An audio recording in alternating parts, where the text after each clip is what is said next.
I brought them together and essentially said, leave your stripes at the door, or your brand, because we're all here because we each have distinctive capabilities, and we need to integrate this in a way that's going to be really successful for the company.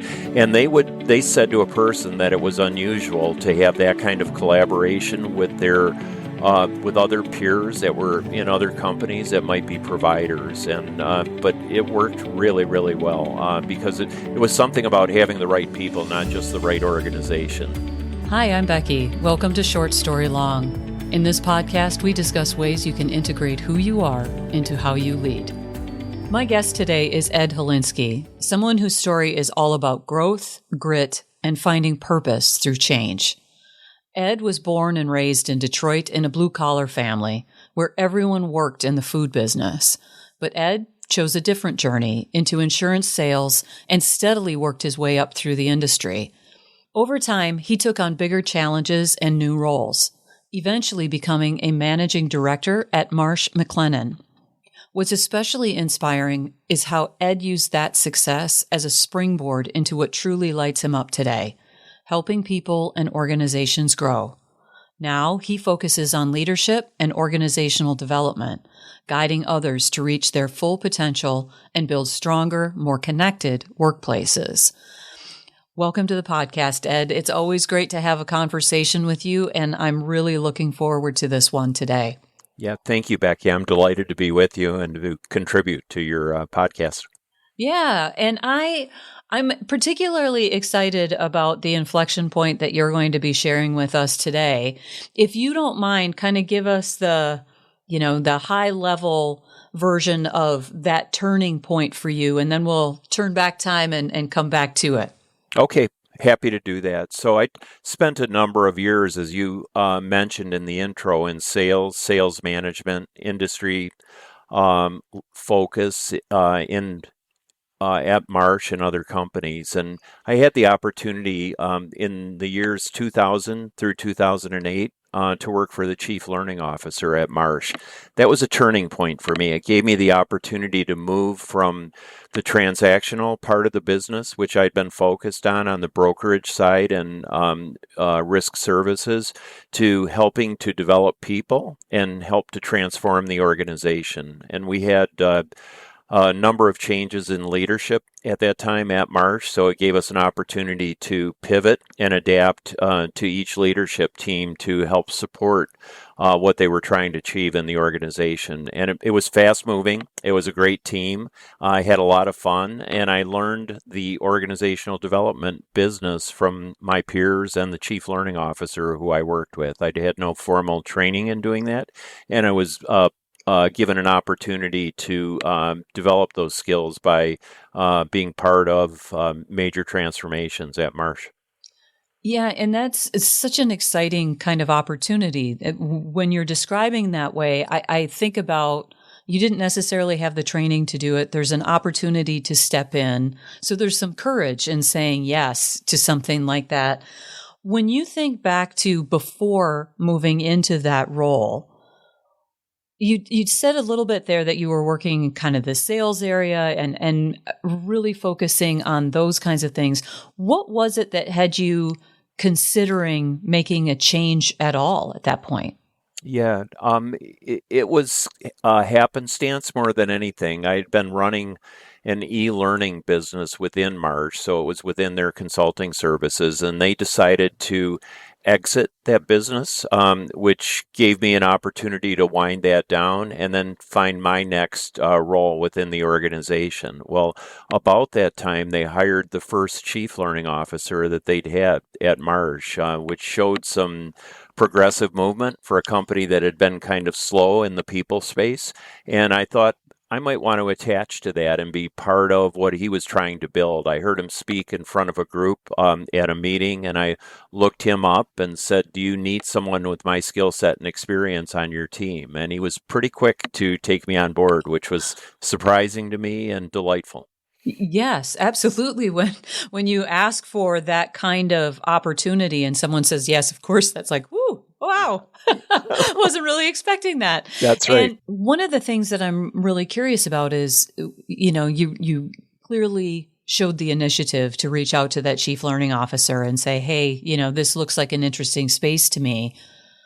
What were other things that you might have considered doing as you were winding down this business? Obviously, you have to kind of find what is my next step.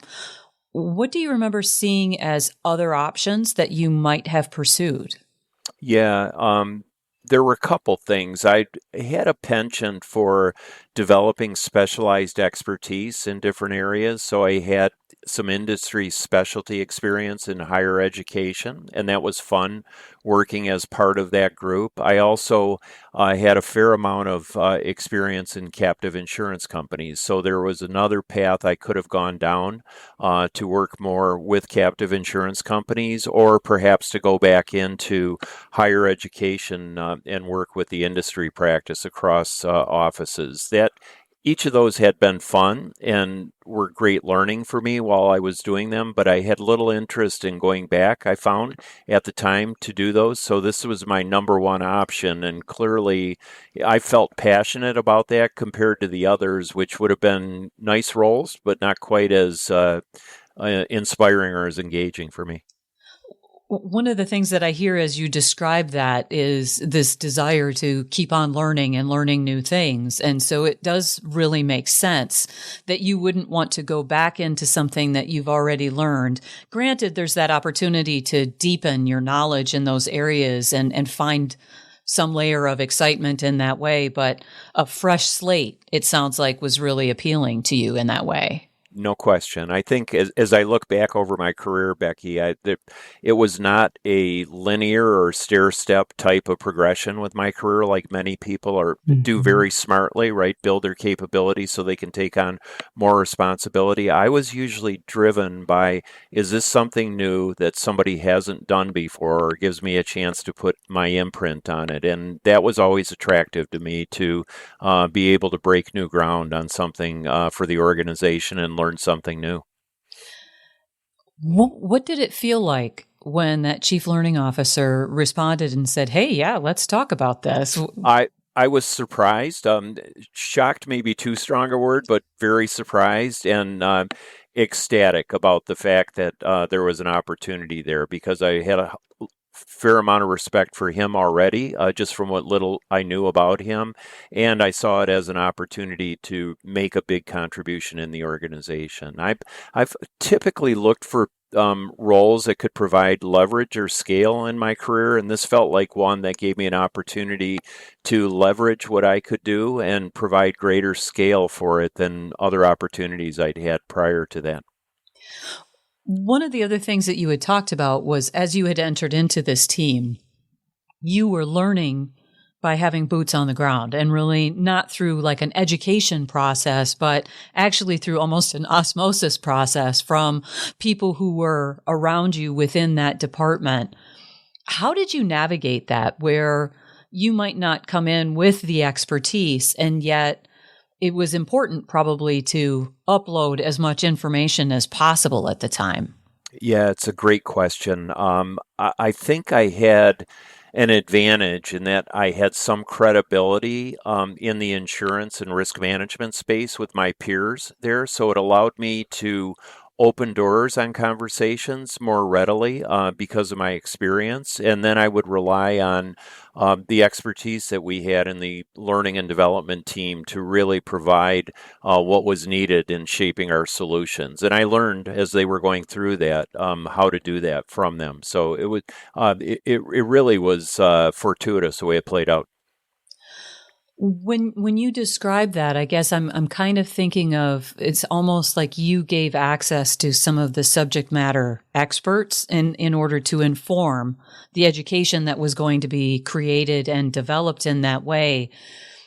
And there's almost a give and take, because the people in the learning area may not have had the depth, probably didn't, in all fairness, have the depth of understanding about the industry and really the technical aspects of things. They were more on that side of building out the training and really understanding those elements. And yet what you had mentioned was that it started there, and then it grew and expanded. How did that morph over time in terms of your role in growing within it?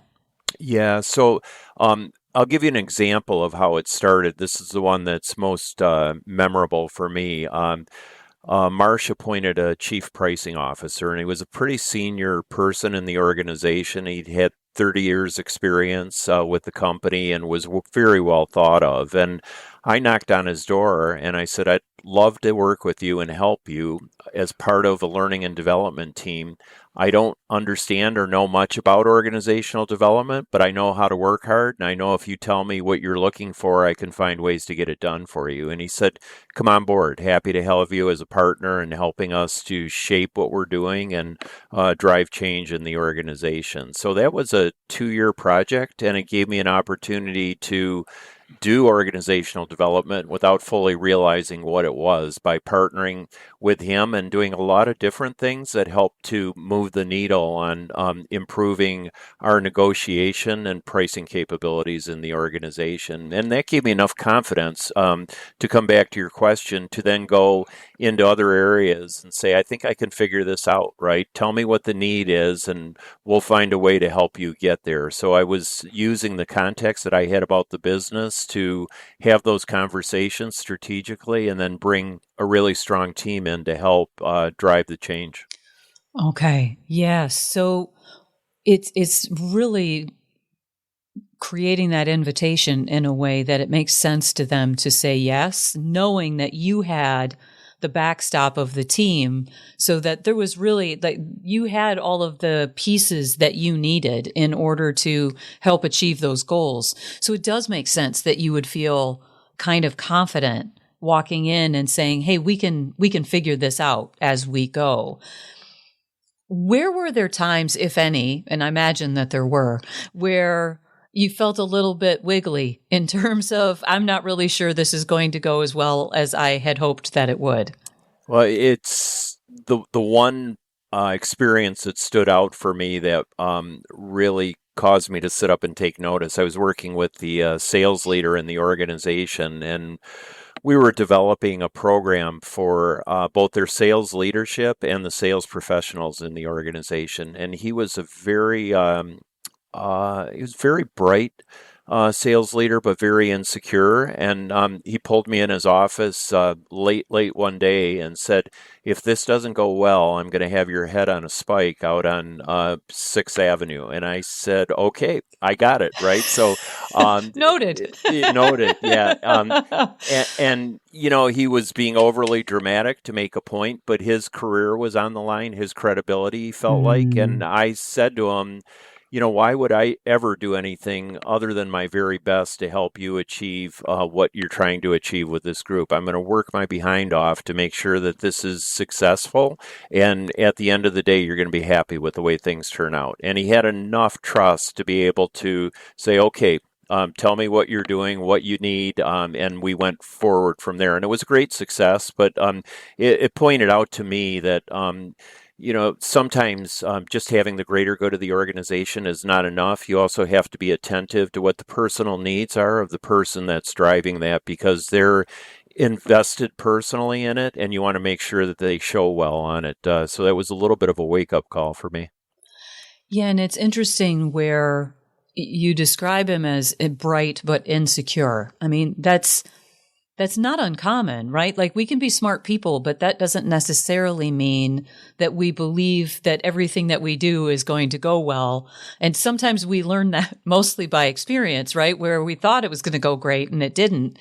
So it's probably not an unusual scenario that you were talking to someone who might feel a little bit anxious about handing over too much, right? And Yep. trusting so much. What were some of the things that you did to build the trust? I mean, clearly you had the industry background and some of the relationship side of things. How did you build on that to make sure that they felt safe when they were asking you to work on these projects? Yeah, we were fortunate in that if it was a major initiative in the organization, we were allowed to go out and secure additional help or expertise. So we brought some really high-powered outside organizations in to help our internal team when there was a need for specialization in pricing and negotiation, sales leadership. So we went to some of the best and were able to sell them on investing in those partners and allowing us to be the integrators and implementers after the design was done for the program. So I think that gave them some additional comfort that it just wasn't me, wasn't just the L&D team, which was relatively new in the organization, but instead that we had some people that had deeper and more specialized expertise in those areas. Okay. Yeah. So I guess one of the things that I wonder about with that is as different projects came on, and it seems like your focus started to grow and shift a little bit during that time too. As you look back on that, what were some of the things about you that you had to trust in and rely on in order to keep going through that change and transition? Yeah, I think it was trusting my instincts because they were challenged more than a couple times. We had a CEO who had a high sense of urgency on the last major project we worked on, which was helping the field force to become more consultative and less transactional. And he was ready to go to market tomorrow with that, meaning he wanted it done ASAP. And one of the people who I have a great degree of respect for and still collaborate with today said, "Aren't you going to do a pilot?" And I said, "No, we don't have time to do a pilot." And he said, "It's unusual to not do a pilot for something of this scale." And I said, "I know it is, and we're not going to do a pilot." So he said, "You're on the tightrope." And I said, "I know, without a net." And so I did trust the people that were working on it, and he was one of them. Had he not been involved and some of the other people we had, I might have felt a little bit more of that pressure, but I felt the priority was for the CEO, get it there fast and make sure it's good. And we had a checkbook to go with that to bring in the right expertise. So I was confident that we would get there. And if we stubbed our toe along the way, we would change that on the next version of the program as we were scaling it out to different regions of the globe. That makes me really think about that idea of progress over perfection, where it can't be a walking disaster, right? Like it had to work, it had to be functional. And at the same time, recognizing that you could iterate and just do better next time and Yes. keep that strength going. And it makes me wonder about some of the things that you learned about yourself and about yourself professionally during that particular time that still sort of stand out to you today. Yeah, I found that I was quite capable of bringing teams together around these types of initiatives, like the last one I mentioned. We had, I think, 4 different providers that were involved in that, and I brought them together and essentially said, leave your stripes at the door, or your brand, because we're all here because we each have distinctive capabilities and we need to integrate this in a way that's going to be really successful for the company.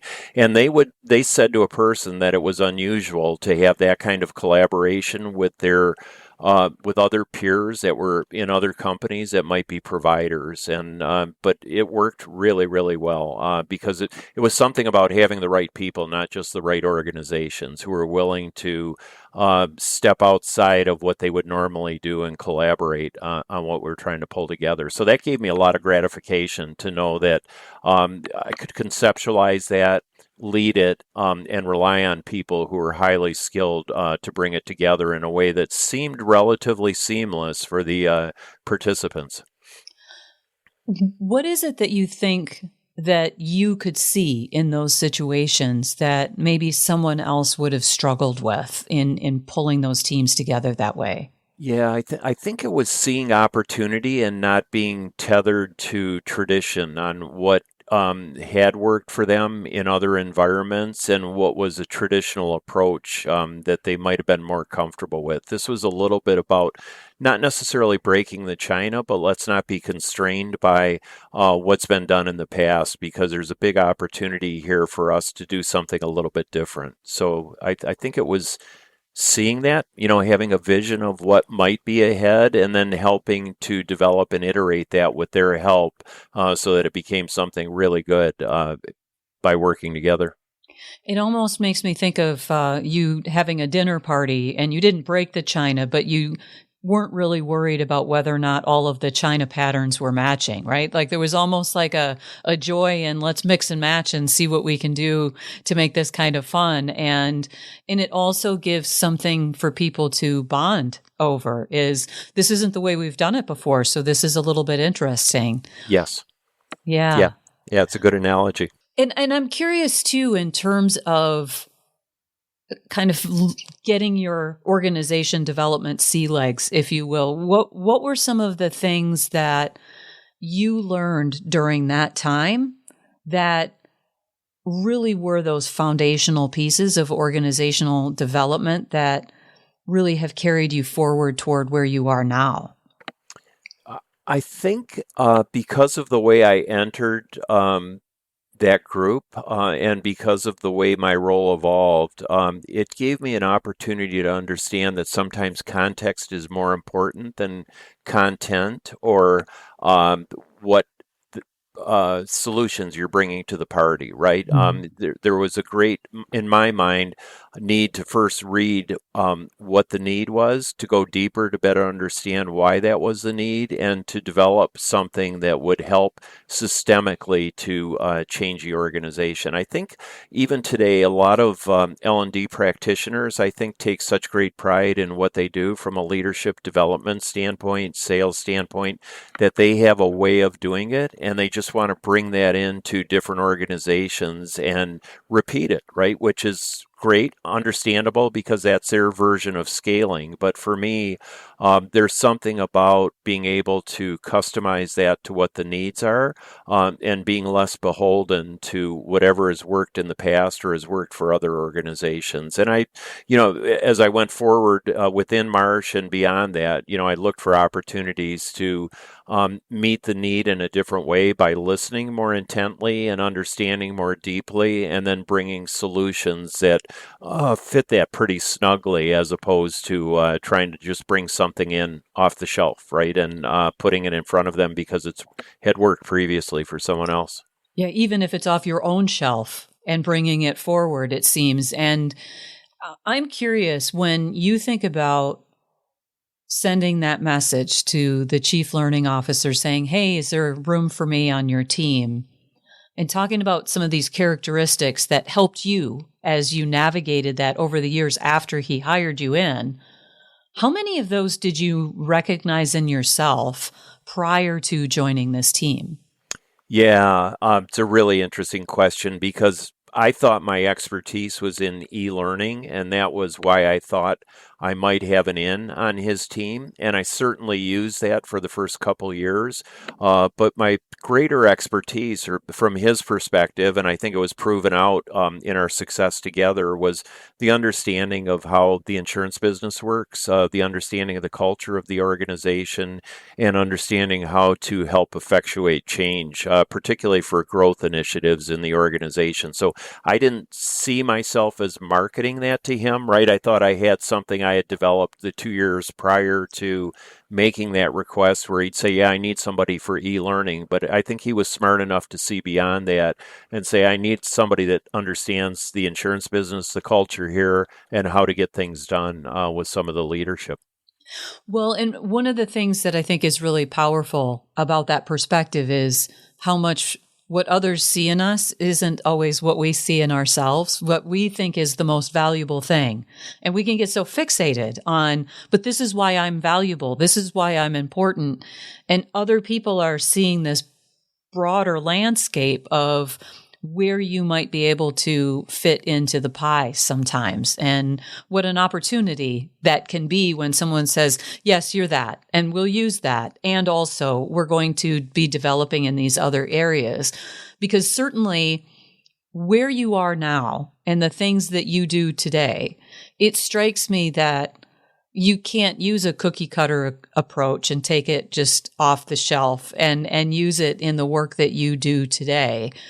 What do you think are some of the fundamental pieces that you feel you're using the most today versus maybe what you were using back at that point in time, like the growth from then until now?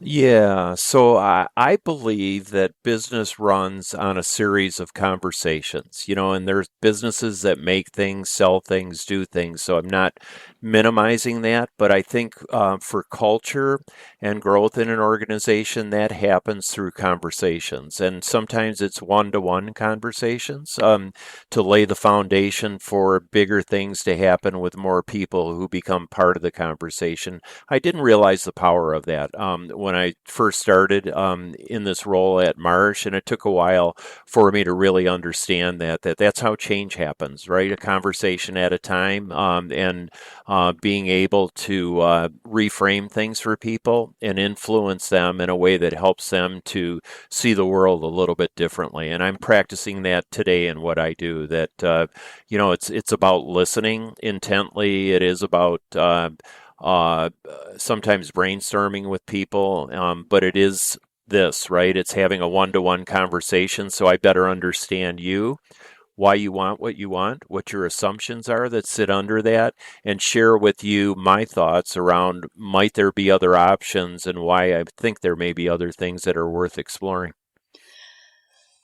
I really couldn't agree with you more on that, that it's a conversation I have with some frequency about developing the culture of an organization and maybe even like designing some of the subculture elements of an organization.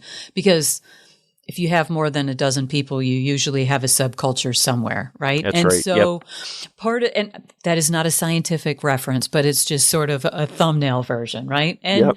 one of the things that it makes me think about is how many times I hear people talk about, we put the values up on the wall for the culture, and that's just what it's supposed to be. And that's part of it. I don't poo-poo that at all. I think that there is a power of advertising and branding and marketing those elements. And yet there's also this element of conversation. If someone were asking you about that, how do you reconcile those two things? The signs on the walls in the building versus the one-on-one or the group conversations. How do those things tie together from a cultural perspective? Yeah, they're not mutually exclusive. I do think having something posted shows a commitment to what you want to stand for in the organization, but I actually believe that those are brought to life through one-to-one conversations. It really is when there's a tough decision that has to be made, and you check on your value set and say, if this is really what we're about, this is why we should go in this direction. And I think people start to believe it when they hear you say that, see you act on it, as opposed to putting it on a wall. People rarely will behave differently as a result of seeing a value set in lucite or a poster on a wall, right? It's nice and it can be inspiring and impressive for customers that are coming in to know what your aspirational values are, but it really is about living those, and that happens typically through interaction and conversations. Yes, and part of that I think about is from that organizational development component where it's every day is part of the development of your organization, be that on a culture or a architectural design, right? Like from a hierarchy structure and those kinds of things. Because similarly, I would say you can change the org chart. That does not necessarily change the human behavior in terms of how things get done. And I wonder a little bit when you think about the power of that conversation, how powerful is it within an organization? If someone were to push back on you and say, oh, it has to be something more than that, how would you respond to someone who was resistant to that idea? I do think I could understand why somebody might have that position, first of all, because sometimes it takes action, not just talking about things, right? So when I say conversation, I mean talking about why a value is important and using that as a guidepost for action in the organization. So yes, in some ways it takes more than just the conversation, but I think it's the conversation that provides the grist for someone to understand why you're behaving in a certain way. Absolutely. And it strikes me as you're talking about that there's the piece of it that is there's no action or check on the behaviors or the values unless there's a conversation. It's almost as if without the conversation, all of the other things won't flow through. So if we're not talking to people about this is where I want to reinforce what you're doing, this is where I'd like to maybe tweak it a little bit, and this kind of behavior is just not okay, but we just can't have that. That gives the employee base, and that's all levels, all employees, an idea of where are those guide rails and where is it that it's acceptable to navigate within this organization. And that's really a fundamental of how we get things done. That's right. And they're not really values unless you would use them to hire to and fire for, right? For violating something that you think is sacred to the organization. And that's where it's not about what's on the wall. It's about what you will do as a result of what you're seeing in the organization. That's such a powerful point, because I have talked to a few people who would say it really hurt them to see the posters and the words up on the wall because there were so many actions that they were seeing within an organization where their leadership, whether it's their direct leadership or other, they didn't see them living it. And if you were talking to an executive who was feeling like what was on the wall or what was being proposed wasn't necessarily the way the organization was living its principles, what kind of guidance would you typically give someone like that today? Yeah, depending on the size of the organization and how sacred those values are, I would say maybe it's time to revisit the values, right? And if that's the person who contributed to them or is part of the leadership team that has helped those to live on, I would say let's take a minute and determine whether those are the right values or not, because it should be congruent with the behavior in the organization or aspirationally helping you achieve better behavior in the organization. Because if there's too wide of a chasm between the two over time, you're right. People will shake their heads and they'll say, that's hypocritical because that's not what I see here day in and day out. And they lose their confidence in leadership and the organization when that happens. Yeah, and it strikes me too that during the introduction, right, that one of the things that you really strive for is that idea of helping others to reach their full potential. So part of that is culture and the values and things. What are some of the other things when you're looking at an organization and speaking to their leadership that you think are really fundamentally important for the employees to fulfill that potential that they have? I think it's helping leaders to determine what a win is for the employees. I think there's an assumption many times that by leaders that because they want to grow and build a successful company, that everybody's going to benefit for that and people should be happy with that. And they may or may not be, right? That may not be their big payoff or the reason that they come to work each day. And I think there is something about taking the time as leaders to better understand people individually, understand what a win is for them personally and professionally, and help them to achieve those wins, whether it's in the same organization or somewhere else outside of that organization. And I don't think a lot of leaders are willing to think that broadly about helping people with opportunities. And so it's, I think, a great learning point for many. It can be scary, right? To keep on developing someone. I mean, the couple of things that even just come to my mind, and I'll be interested in what your thoughts are and if you would add to the list. But one is, what if I develop them and they're better at my job than I am and I get bumped and they come in, right? Yeah. That's one. Yeah. And the other side of it too is, what if I develop them and I realize there isn't a place for them? And then they take all of that capability and they leave me and they go to a different organization. Will I look bad because I lost this person who is, doing so well and so highly regarded, and then they're off to another thing because I developed them to do that thing. Yeah. It can be an awkward message to share upward through leadership, even if upward through the leadership is to the CEO or board. Yep. Yep. Well, I'll tackle your first one first and then come back to the second one if that's okay. Yes. The first one, I think having someone develop and becoming better than we are, I think that's an opportunity, right? And if you can do that, you should applaud them and you should take great pride in that. This gets back to insecurity, right? And I'm not so insecure that if somebody becomes better than I am at doing what I do, that I would not allow them the opportunity to do that. There may be something better for me somewhere else where I fit better, and maybe I've lived beyond my usefulness in the role that I'm in currently. But the other one, the second one about developing them and have them go somewhere else, I think that's been a reframing for me. I think for the longest time, many businesses would recognize retention as an ultimate goal, and that if we retain people, we're really a great company. And I think that may be true, but it's not absolute. I think there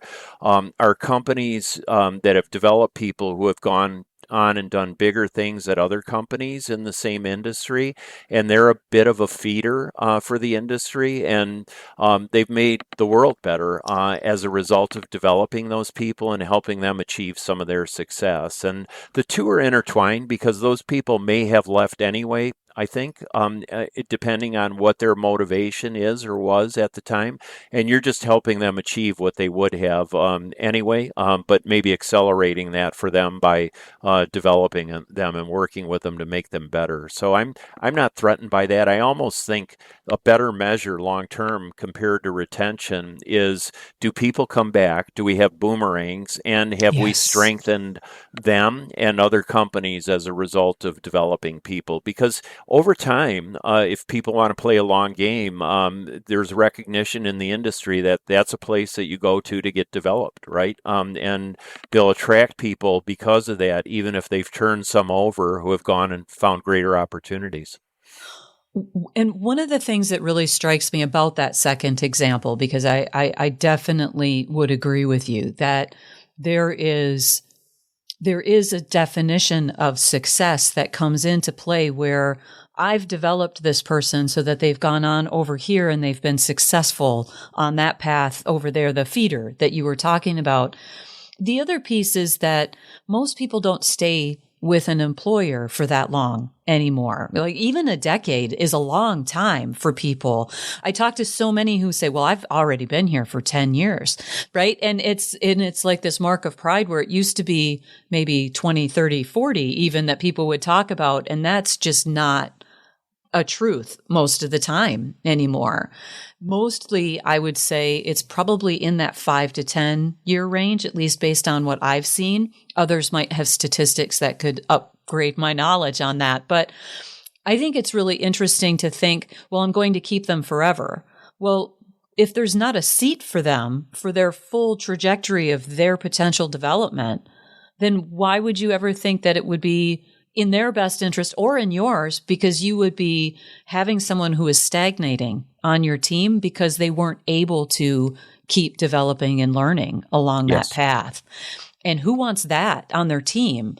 Even when I go in and coach people and I say, look, I don't coach people to stay or go, right? But people will sometimes come to a realization of, I am truly committed and I'm doubling down here, or maybe this just doesn't fit for me anymore, and maybe I do need to look for something else. And I try to express that as a good thing, because the people who really want to stay are the people who are staying. And the people who, to your earlier point, are likely to go anyway at some stage, it feels like you're just offering them a positive reason to continue to advance and to move out. Yeah, there was a book written, I think it was by Hoffman, where he talks about instead of careers, it's tours, right? That we Yeah. have 3-year tours, sometimes 5-year tours. And what can we do to equip employees to be as successful as they can be while they're doing that tour and prepare them for the next phase, whatever is beyond that for them? And I think that's the reset that a lot of employers need to do, particularly with the acceleration we're seeing with technology right now. It's less about do they have the skill set we need? It's more about do they have the adaptability to move from that into whatever is going to be next for us because the world's changing too fast to hold on to things that worked 10 years ago.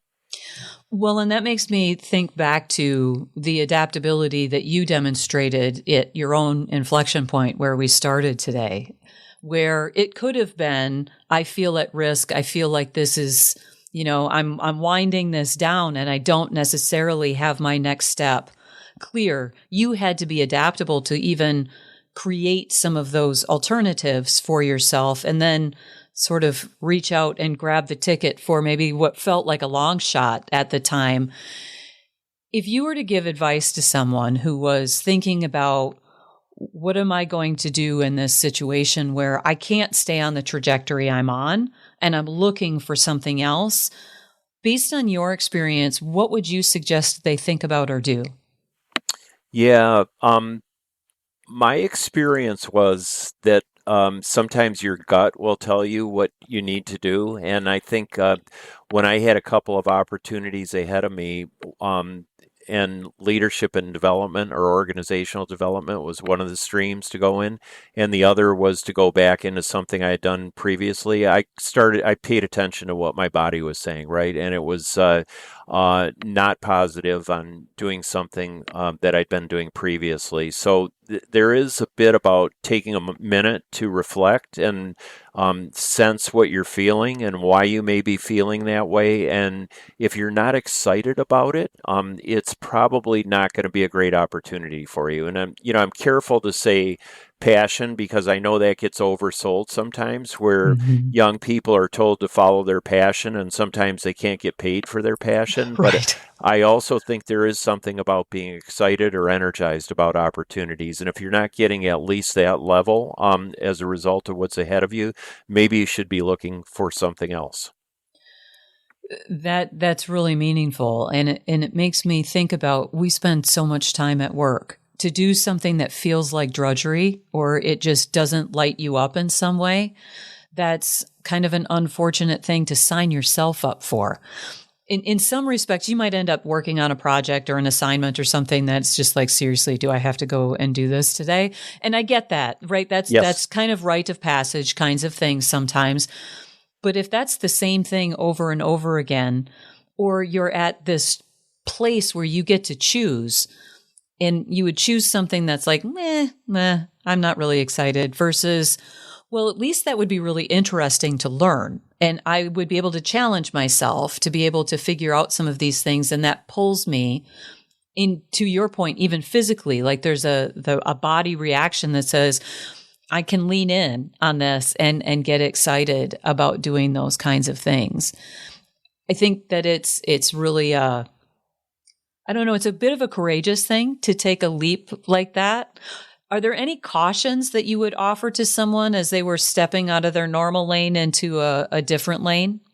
I think just like being a business leader, you have to take risk in order to get the reward. And I think similarly, if you want to find things that are going to be engaging and energizing, many times you have to take some risk because you won't know ahead of time how that's going to play out. And it might feel safe and secure to sit snugly inside an organization and continue to do some of the things that you've done successfully. It's an illusion, right? That safety or the warmth of that security that you feel in that company because that can go away pretty quickly. But you're right, it does take courage. And I would encourage people to be courageous, right? To step out and try some things they haven't tried that they think they might like or might get good at in order to give themselves the opportunity to do that and see if it plays out for them because you won't know until you try. And that may mean some failures along the way, right? Some things that don't work out as well. And after I left Marsh, I had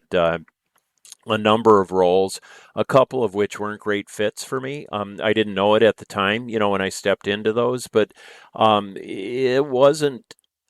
If I was looking for safety or security, it wasn't the ideal choice for me to make the choice that I did because there were a number of transitions after that. But ultimately, it put me where I'm at today, which is doing something I very, very much enjoy, having the kind of impact I want to have with business leaders. And it took a bit of a trek, to get there through the other roles. Well, and also I know in the work that you're doing today that you have an opportunity to challenge yourself and be courageous in stepping into different things on the regular, really. I guess I'm curious around that when you think about the things that you're challenging yourself to do today. What does that look like for you? So the biggest challenge for me, um, I find that most people have a penchant or a proclivity for steering away from difficult conversations. Anything that can be perceived as being confrontational, critical, people will shy away from that. And I would say, not universally, but probably 80% of the population, right? Yeah. Not that too is not scientific, Becky, but so don't hold me to it. But that would be my guess that because it's pretty consistent when I talk with business leaders and people around business leaders that they don't want to have the difficult conversations. Hmm. So for me, what it looks like is when I'm sitting in a room to say something that's critical, but to do it in a loving way so that somebody can become better as a result of getting that feedback. And I don't always know how long it's going to take me to earn the right to do that with someone, and I want it to land well when I do it. So I have to sometimes pace myself on, is this the right conversation, or should I wait for a little bit? And am I waiting because I'm afraid to have the conversation, or am I waiting because I think the timing might be better in 3 months to have the conversation? So Yeah. I'm regularly challenging myself to ask if are you being direct enough in a loving way and not holding back, and have you earned the right in a way where it's going to land properly for the person that you're talking with. Yeah. And it makes me wonder, what are the markers that you would say show you now is the time to have that loving and difficult conversation? It's gut. Okay. I don't think there are very many visible markers. I had a conversation today with a great leader, and he was vulnerable enough to share some things that were going on with him that he was very troubled by, and it opened the door for me to give some feedback I might not otherwise give this early in the relationship. We've only been together a couple times, and sometimes it takes a few months, in order Hmm. to have that confidence and trust. But it seemed like it was the appropriate thing today, given where he was at and what I think he needed. Did I overstep? I don't think so, but there was a danger of that because it was early in the relationship.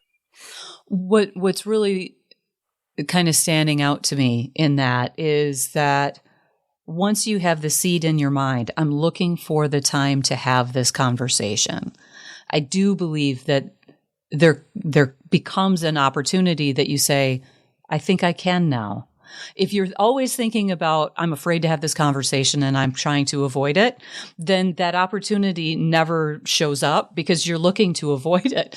But when you're Yes. looking to say, hey, I've been wanting to ask you about this, or I've been wanting to talk to you about this, and I feel like this might be the right time. And some of that is asking for the permission, right? To say, is it a good time to kind of share something that I'm seeing here so that they've actually verbally opted in a sense. But I think it's really powerful what you're saying in terms of there's a gut moment. There's a check where you say, is this the right time? And you have to have the courage to say yes and the wisdom when to say no, in a Yes. sense, with that. Yeah. Well Yeah. said. Well, I've really enjoyed our conversation. I'm wondering if there's anything that you would want to talk about that we didn't discuss during our conversation today, or any questions for me? I do have one additional point that I'd like to bring up. And this is primarily because we're in such a period of uncertainty and commotion Yes. societally that I do think there's an opportunity for businesses and business leaders more than ever. The Gallup surveys show that our confidence and trust in many of the institutions around us is eroding, but small and mid-sized business leaders tend to stay pretty steady, where people feel confidence and trust in those relationships. And I think this is a time where leaders have an opportunity to lead more than they ever have in the past and to show that they're authentic, that they've got a great value set, that they have the interest of the employees and society in front of them and are paying attention to that and want to make the world a better place. And I think if leaders across the board, small, mid-sized businesses, step up to that opportunity, it'll have a profound impact, not just on the economy, but on our society and the way we collaborate with each other. And if we shrink away from that, I just think that we'll be contributing to something that won't be getting better as soon as we would like it to.